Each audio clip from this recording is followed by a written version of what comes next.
من داره میگه که بررسی داره میکنه و میگه که نه این UFO‌هایی که داره دیده میشه ربطی به بیگانگان ندارن، یعنی یه جورایی پس اینا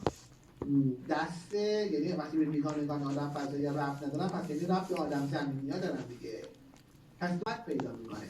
میگه در این حال روزنامه‌های استرالیا به جنگ در ارتباط با این مشاهده‌ها نمی‌پردازند.